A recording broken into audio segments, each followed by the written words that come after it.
voy a presentar a la segunda ponente, aunque ya la ha mencionado Roberto. Es doña Gloria Gómez Muñoz. Ella es... Muchas gracias. Ella es doctora arquitecta, es experta en arquitectura integrada en medio ambiente y rehabilitación sostenible. Es coordinadora del curso de rehabilitación energética de edificios del Instituto de Arquitectura del CUAM y del módulo de rehabilitación energética del Máster de Arquitectura Bioclimática de la Universidad Camilo José Cela. Es experta asesora del procedimiento de certificación energética de edificios existentes, concretamente el C3, y coautora del procedimiento simplificado de certificación energética de viviendas, el C2. ¿Se me queda algo? No, está muy bien. Pues, sin más. Voy a intentar ajustarme al tiempo. Muchas gracias a la organización por invitarme. Y cuando me llamaron, pues me pidieron que hablara de los aspectos que tienen que ver con la adaptación de la arquitectura al clima, ¿no? Entonces, en el tiempo que tengo es difícil explicar en detalle esto, que no es complejo, pero que tiene por decirlo de alguna manera, su detallismo, su detalle, ¿no? Entonces, lo que he preparado es un repaso por algunos ejemplos, empezando por la arquitectura popular y luego algunos ejemplos nuestros, uno de ellos el que ha contado antes Roberto, ¿no? Sobre todo para que entendáis cómo es posible hacer arquitectura teniendo en cuenta las cuestiones relativas al clima, que son fundamentales, ¿no? Y que yo creo que no se ponen lo suficientemente en valor en muchas de las presentaciones, ¿no? Porque se dan por hecho que suceden, ¿no? Y muchas veces es muy interesante conocer los detalles, ¿no? Entonces, voy a utilizar trabajos que hemos realizado en el estudio o en la universidad, casi todos ellos coordinados por Margarita de Luxán y con más compañeros, algunos de esta escuela, para que veáis un poco cómo trabajamos nosotros, ¿no? Esta es la diversidad de climas que encontramos en nuestro país, ¿no? Entonces, como veis, pues, hay distintas clasificaciones, ¿no? Entonces, las respuestas de la edificación a todos estos climas son muy distintas, ¿no? Si lo vemos en un mapa, pues veréis que hay una diversidad y que las condiciones climáticas son muy importantes, ¿no? Esto corresponde a un trabajo que hicimos, que coordinó Margarita, de análisis de arquitectura popular desde el punto de vista de su integración ambiental. Está publicado por el Ministerio de Fomento y lo que se hacía es que distintos autores, 15 en concreto, pues analizaban una serie de viviendas concretas, o sea, no tipologías, sino viviendas concretas en todos esos puntos que veis del país, y entonces se hacía un análisis en todas las escalas desde el punto de vista de integración ambiental, ¿no? Entonces, bueno, como veis, esta diversidad, de climas, cuando lo trasladamos a lo que es el confort, es decir, lo importante es que la arquitectura es el medio por el que conseguimos confort para nuestras actividades, ¿no? Pues a través de esta herramienta, que son climogramas, que lo que hacen es poner en relación las condiciones climáticas con las condiciones de confort del ser humano y proporcionar una serie de estrategias pasivas para corregirlas. Ahí tenéis todos esos climas que hemos visto antes, pues en esta serie de climogramas vemos cómo los climas en nuestro país son muy diferentes, ¿no? Entonces tenemos climas como estos, la parte de arriba serían situaciones de sobrecalentamiento en las que necesitaríamos soluciones que nos ayuden a refrigerar el interior de la vivienda, y en la parte de abajo, es decir, la parte naranja de cada uno de los gráficos, tenemos situaciones en las que hay infracalentamiento, es decir, necesitaremos captación solar. Entonces, como veis, la diversidad de nuestros climas nos da situaciones en las que necesitaríamos, por un lado, protegernos del calor y protegernos del frío, como es esta que veis aquí, como es esta que veis aquí, ¿no? Que tenemos una serie de climas muy extremos, o situaciones en las que, por ejemplo, este de aquí, pues que tenemos, a ver si puedo hacerlo mejor así, como esta de aquí, en la que la mayor parte de los meses del año están infracalentados, con lo cual necesitaremos mucha radiación, o situaciones en las que, como esta de aquí, que en muchos días a lo largo del año estaríamos en situación de confort. Entonces, las respuestas desde la arquitectura y desde los proyectos de la arquitectura no pueden ser iguales en todos los climas, ¿no? Entonces, bueno, pues un poco corresponde a esa diversidad. Lo que está claro es que la integración ambiental, o cuando hablamos de adaptabilidad al clima o al entorno, estamos hablando de una cuestión de escalas. Y cuanto mayor sea la escala en la que empecemos a trabajar, más fácil es ir aplicando soluciones a posteriori. Es decir, si nosotros empezamos a trabajar en la escala territorial, podremos adoptar una serie de soluciones que nos van a ir llevando a las siguientes escalas, a la escala del mesoclima, a la escala del microclima, a la escala de edificio, que nos van a facilitar esa adaptación integral del edificio, ¿no? El problema que tenemos en estos momentos, uno de los problemas más importantes, es que, naturalmente, ahora de lo que se trata es de adaptar lo que ya tenemos a la eficiencia energética, es decir, a mejorar sus condiciones. Entonces, no es lo mismo, no podemos aplicar las mismas soluciones cuando las escalas superiores ya están condenadas, por decirlo de alguna manera, que cuando tenemos libertad de actuación. Esta cuestión de las escalas, que es fundamental en la sostenibilidad, todo es cuestión de escala, es decir, hay soluciones que a pequeña escala son aplicables y son, desde el punto de vista de la sostenibilidad, muy adecuadas, que cuando se extrapolan a escalas mayores son inviables, ¿no? El ejemplo más clásico es cuando se habla, por ejemplo, de arquitectura en tierra. Bueno, pues la arquitectura en tierra es muy sostenible en una vivienda, en un grupo pequeño de viviendas, pero nadie se plantearía actuar en la ciudad existente con una construcción en tierra, porque es inviable y no es sostenible tampoco, ¿no? Entonces, esta cuestión de las escalas, cuando hablamos de arquitectura popular, se ve muy claramente, ¿no? Esto es un ejemplo, iré pasando de la escala territorial a la escala del edificio.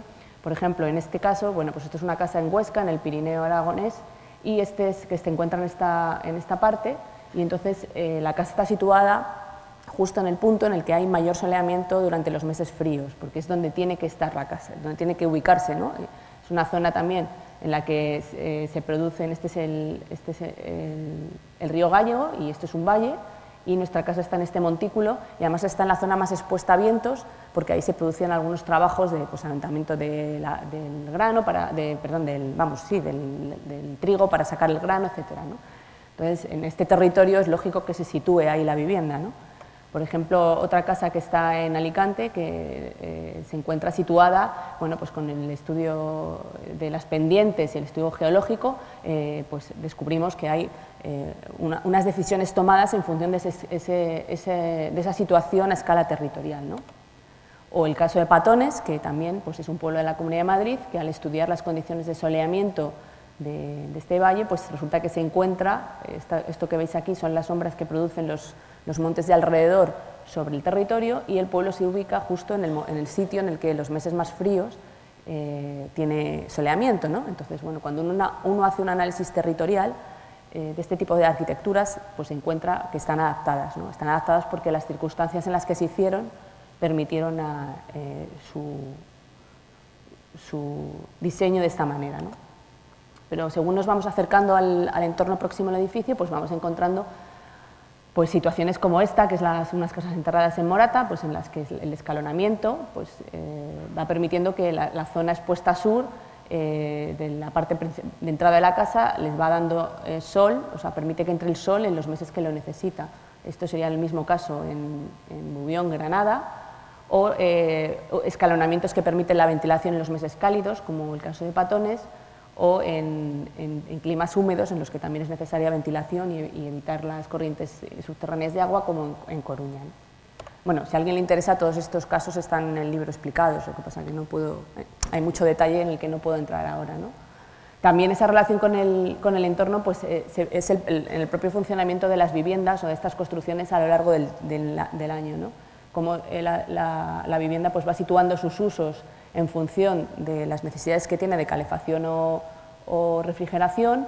En el caso de la alberca Salamanca, ¿no? Pues como pues la típica cuestión del ganado en la parte baja que da calor, en la parte alta de las viviendas se situaba en las zonas donde se almacenaba, que era más fácil la ventilación, ¿no? O casas como esta en Lugo, en las que bueno, pues, hay un hogar, una chimenea, que lo que hace es calentar toda la vivienda en los meses fríos, un único fuego permite tener un espacio acondicionado. O ya si entramos en los detalles, en los sistemas constructivos, bueno, pues cada una de las viviendas, cuando uno analiza esos detalles, pues se va dando cuenta de que todos esos detalles constructivos están adaptados al clima, ¿no? Una casa en Menorca, pues con una serie de emparrados para permitir el sombreamiento en los meses cálidos y una serie de aberturas que lo que hacen es permitir que esa ventilación fluya cuando es necesario, ¿no? O este caso otra vez de la casa enterrada en Morata, pues la inercia, los elementos constructivos, la cubierta, que es en realidad una cubierta verde de gran inercia para mantener el calor a lo largo del año. O en Toledo, pues esta casa en Lagartera con construcción con piedra local y con madera.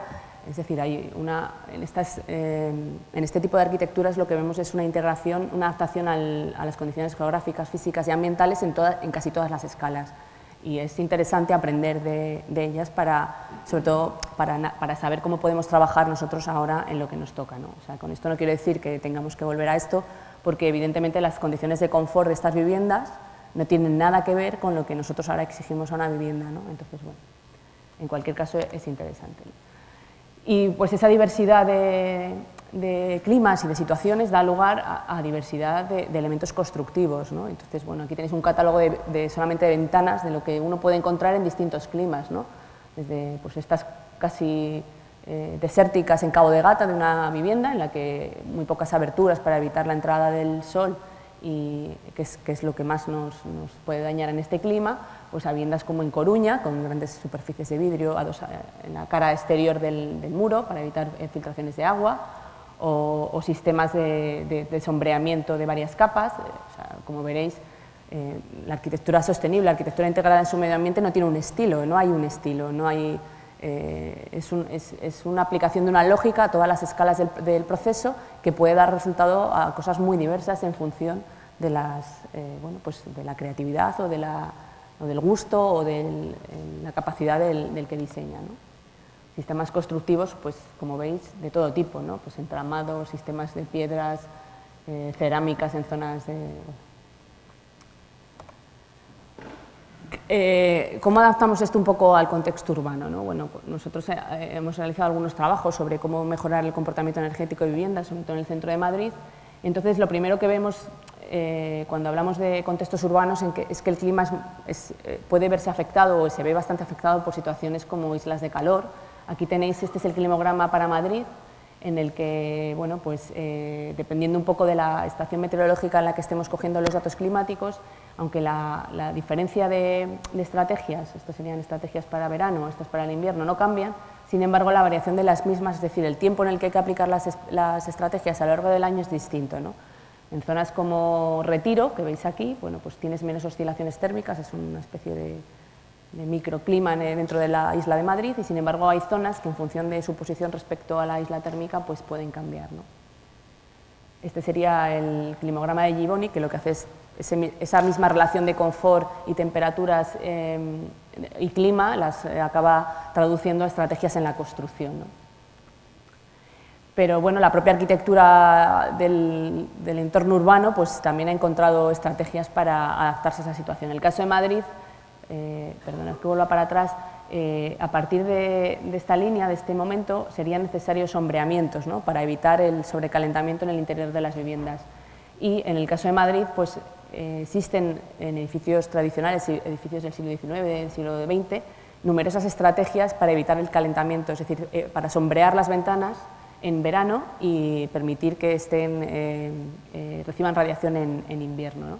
Entonces ahí tenemos desde los típicos miradores que todos conocéis, que funcionan adosados a un muro con una inercia detrás, con los miradores que se han ido construyendo después, sino los miradores tradicionales, a un sistema pues, de filtros, desde contraventanas interiores, contraventanas exteriores que se permiten la ventilación, persianas que se ponen por detrás de los balcones, y todas estas posibilidades nos están diciendo, no que tengamos en muchos casos edificios patrimoniales, habrá que replicarlas, pero en otros podemos poner nuevos sistemas que utilicen las mismas estrategias para nuestros edificios, ¿no? Aquí tenéis algunos ejemplos, bueno, pues de la persiana por el exterior, que es un clásico en Madrid, que lo que hace es permitir la ventilación en los meses cálidos, evitar el sombreamiento del hueco, pero por otro lado, al colgarlo por detrás del balcón, lo que hace es crear una ventilación evitando que se acumule el aire caliente aquí, ¿no? O estas contraventanas que tienen un sistema de regulación para que permitan la entrada de la luz y la ventilación, pero eviten el sombreamiento en verano, ¿no? O sistemas tradicionales de ventilación a través de escaleras y de las puertas de las viviendas, que eran típicos de los edificios del centro de Madrid, que lo que hacen es permitir esa ventilación en los meses de verano, que es cuando se necesita, ¿no? Pues todos estos sistemas de de aberturas en la parte superior, que lo que hacen es meter el aire más frío a través de estos espacios sucesivos en sombra, que lo enfrían y lo meten en las viviendas. Y que en función de situaciones como, por ejemplo, la presencia del tráfico en el centro, pues habría que ver de qué manera se pueden modificar mediante algún tipo de filtro que evite que entre la contaminación. Pero bueno, estos sistemas existen y se pueden utilizar, ¿no? Como os decía, la dificultad es quizá encontrarnos situaciones ya hechas, o sea, edificios ya construidos, con condiciones térmicas malas, en los que hay que actuar, ¿no? Y muchas veces es difícil aplicar soluciones de adaptación al clima porque uno pues, tiene los edificios como los tiene, ¿no? Este es un caso de un edificio que rehabilitamos hace ya bastante en San Cristóbal de los Ángeles y que nos encontramos que la mayor parte de las ventanas estaban orientadas a este, ¿no? Cuando a nosotros nos interesaba que estuviesen orientadas a sur, ¿no? Entonces, como no podíamos girar el edificio porque era imposible, lo que hicimos fue pues, hacer una segunda piel de un aislante que lo que hacía que era que estas ventanas orientadas a este, pues mediante estos pequeños balcones adosados a la fachada las convertíamos en ventanas orientadas a sureste, que no es la orientación óptima para la captación solar, pero que mejora bastante las condiciones para la entrada de la luz y el sol en los meses fríos de invierno, ¿no? Entonces, este tipo de actuaciones, esta es la fachada original, esta es la fachada después de la rehabilitación, lo que permiten es adaptar el edificio en la medida de lo posible al clima, ¿no? A las necesidades que tenemos. Además, esta solución también permite el sombreamiento en los meses de verano, ¿no? Entonces, bueno, en función de cada caso, en función de cada ejemplo, la solución puede ser muy diversa, ¿no? Entonces, ahí está la creatividad del proyectista, ¿no? Y un tema que nos preocupa bastante y es lo que tiene que ver ahora con los cambios que se están produciendo en el clima, ¿no? Es decir, nosotros las actuaciones que haremos en los edificios las estamos pensando para el clima de ahora. Bueno, en realidad, si tenemos en cuenta los datos de código técnico, los datos climáticos de código técnico son datos que corresponden, si el código técnico se aprobó por la primera versión en 2006, los datos climáticos corresponden a al menos 10 años antes, un periodo de 10 años antes a 2006, o sea, 1996, con lo cual ahora mismo pues estamos trabajando con datos que seguramente no estén actualizados a lo que realmente está pasando ahora con nuestro clima, ¿no?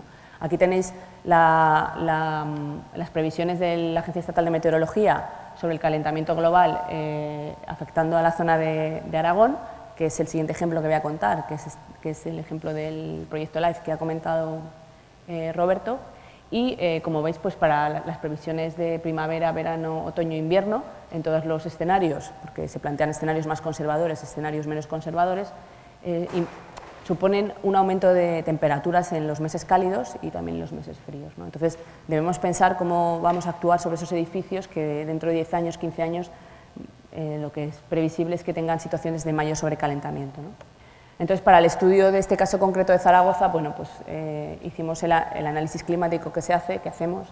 Aquí tenéis, es tener en cuenta todas estas variables, ¿no? Aquí tenéis este climograma con los datos en verde, los datos climáticos entre el 70 y el 2000, entre el 2000 y el 2011 y la previsión entre 2011 y 2050, que es en naranja, que da la Agencia Estatal de Meteorología. Entonces, como veis ya, entre 2000 y 2011 se ha producido un incremento de las máximas en los meses cálidos y las previsiones que hay para el 2050 pues es que se va a calentar más, ¿no? Entonces, a la hora de plantear estrategias, evidentemente hay que pensar en las condiciones de invierno, que siguen siendo importantes en muchos meses del año, pero también hay que pensar en cómo mejorar o cómo reducir las ganancias internas en los meses las ganancias de sobrecalentamiento en los meses de verano, ¿no? Y a esto añadimos otra cuestión que es el efecto isla térmica, ¿no? En este caso concreto es un edificio que está en el centro histórico de Zaragoza, aquí en este puntito que veis, y afortunadamente en el caso de Zaragoza y en muchas ciudades hay ya estudios muy específicos sobre cómo se comporta la isla térmica, ¿no? Que es ese fenómeno que hace que el clima urbano empeore sus condiciones de verano y mejore las de invierno por la masa, la inercia, la circulación del tráfico, y entonces se produce un incremento de temperaturas desde fuera, desde la periferia hacia el centro de la ciudad, ¿no? Aquí tenéis el mapa térmico de Zaragoza, nuestro edificio está ahí, entonces veis que desde las zonas periféricas que están aquí hay pues, incrementos hasta 1 grado y medio de las temperaturas medias, ¿no? Esto sería la humedad relativa, cuanto más temperatura menos humedad relativa, o sea, hay una correlación entre estos dos factores que afectan al confort humano.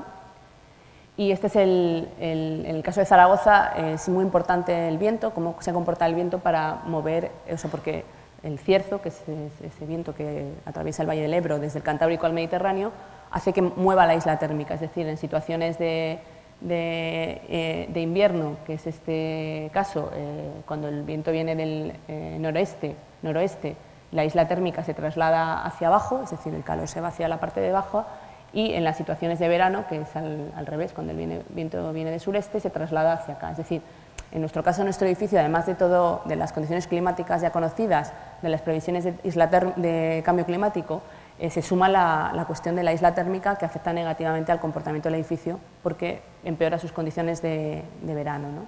Entonces, las soluciones que planteábamos pues, tendrían que estar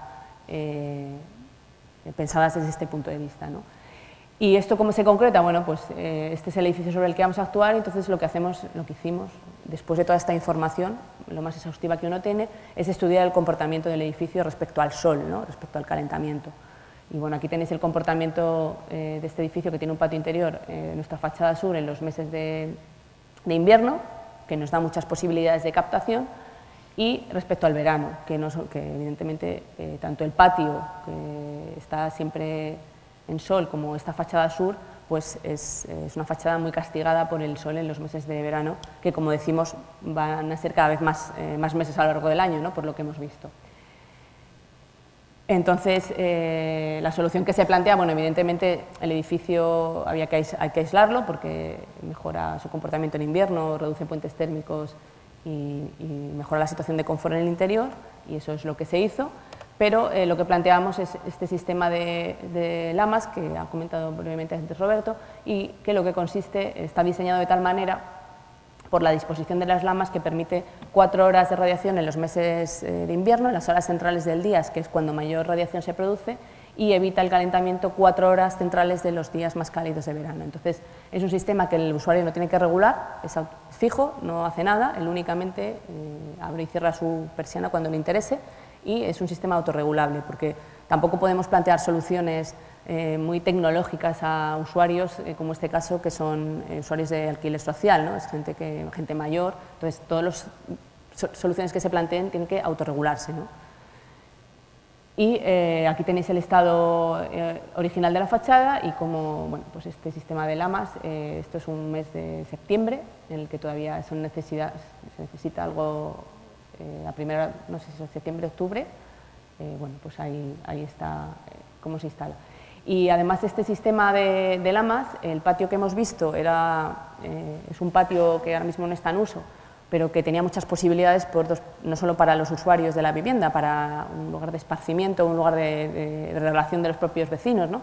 Sino como un elemento próximo de microclima, es decir, esa superficie pensábamos que podía tratarse de alguna manera para mejorar sus condiciones de funcionamiento en verano y en invierno, ¿no? Y por ese motivo planteamos una pérgola, que es esta que veis aquí, que está pensada con el mismo sistema de las lamas y con una vegetación que no está puesta todavía, en el que, bueno, pues lo que vamos haciendo es crear con los bancos que ya existían una serie de espacios para estar en verano y en invierno distintos, es decir, zonas de sombra, zonas de sol, para que los vecinos pudieran disfrutar de ese patio y mejoráramos esas condiciones próximas del edificio mediante la sombra y la vegetación. Y es este elemento de aquí, que no se ve muy bien por el contraste de la foto, pero que sigue la lógica de la fachada. Y bueno, esto es un poco lo que los ejemplos que os quería contar, y bueno, luego si alguien tiene alguna pregunta, pues me encanta de responderla. Muchas gracias, Gloria. Bueno. ¿Me he ajustado? Sí. Doblemente gracias, porque te has ajustado al tiempo perfecto. ¿Alguno de los presentes querría hacerle alguna pregunta? Ahora sí, tenemos un poco de tiempo. Gloria se ha adelantado, con lo cual vamos fenomenal.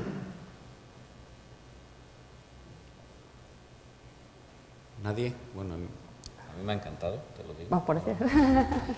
No, sí, porque he vivido desastres de este tipo con gente que decía hacer arquitectura bioclimática, pero que no...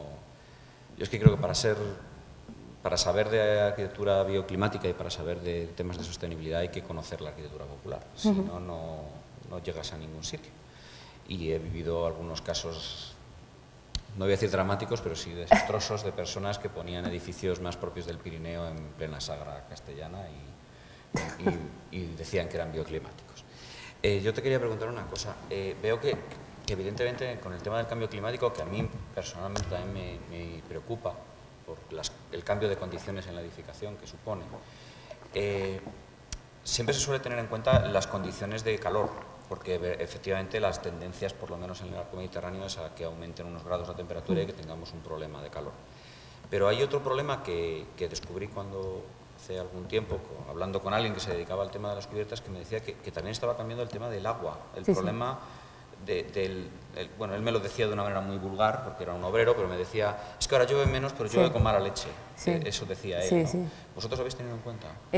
Bueno, en nuestro caso, es que no he dado tiempo, pero luego si puedes ver la presentación, el informe, tanto el informe de la Agencia Estatal de Meteorología, como otros informes también de isla térmica, o sea, está el tema del cambio climático y el tema de isla térmica, los dos conjuntos, afectan a las temperaturas y al régimen de lluvias, como bien dices, son menos lluvias más concentradas, ¿no? Eso es también una tendencia clara.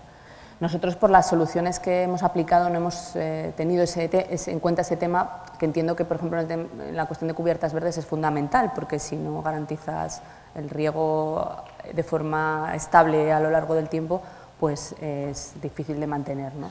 Nosotros, por las soluciones que hemos aplicado, no lo hemos tenido en cuenta, pero entre las conclusiones de estos estudios que utilizamos previamente está, o sea, que sabemos que si tuviéramos que aplicar, por ejemplo, algún tipo de solución, no sé si en qué clima sería, por ejemplo, una lámina de agua que puede servir para refrigeración, a la hora de ponerla, evidentemente tienes que tener en cuenta esta cuestión, porque te puede pasar que tú pongas una lámina de agua para evaporar agua y enfriar, y la mayor parte del año la tengas que estar regando porque tu régimen de lluvias no te altera, o sea, te altera, es de tal manera que no te permite tener esa lámina de agua en condiciones.